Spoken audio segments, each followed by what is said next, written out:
سب آپ سے ہمارا اگلا سوال یہ ہے کہ صوفیانہ روایات میں کسب حلال کو کیا اہمیت رہی ہے؟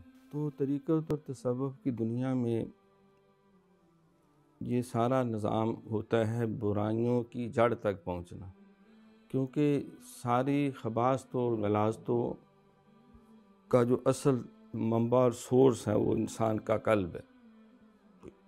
جب قلب پلید ہو جاتا ہے سوچ پلید ہو جاتی، جب دل کے اندر حسد آ جاتا ہے، کینہ آ جاتا ہے، غصہ آ جاتا ہے، تکبر آ جاتا ہے، شرک آ جاتا ہے، کفر آ جاتا ہے، منافقت آ جاتی ہے اور ہرس اور ہوس اور دنیا کی محبت گر کر جاتی ہے، تو نتیجہ یہ نکلتا ہے کہ انسان کی سوچ بھی اسی طرح لغویات سوچنے میں لگ جاتی ہے، جسم بھی برائیوں میں مصروف ہو جاتا ہے۔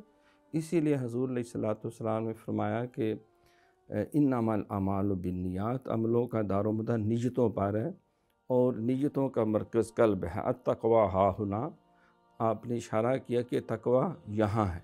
ان اللہ لا ینظر الی صورکم ولا الی اموالکم ولکن ینظر الی قلوبکم و نیاتہم، کہ اللہ تمہاری شکل اور مالوں کو نہیں دیکھتا، تمہارے دلوں کو دیکھتا، اس میں چھپے ہوئے تقویٰ کو دیکھتا ہے۔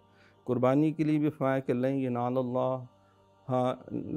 اللہ لحومها ولا دماؤها ولکن ینالہ التقویٰ منکم، اللہ تمہارے قربانی کے جانوروں کا گوشت اور خون استعمال نہیں کرتا، بلکہ تمہارے دلوں کے اندر جو تقویٰ ہے اس کو وہ فوکس کرتا ہے۔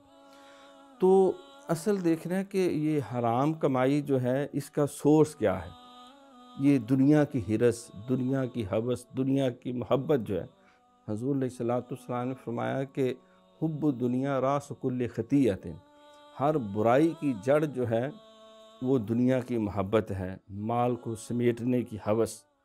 بلکہ ایک جگہ فرمایا کہ الدنیا جیفۃ و طالبہا کلاب، کہ دنیا ایک مردار کی طرح، اس کے پیچھے بھاگنے والے ڈاگز کی طرح۔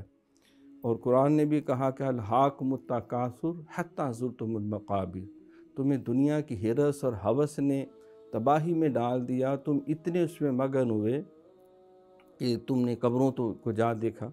عنقریب تمہیں معلوم ہو جائے گا، یقیناً تم جان لو گے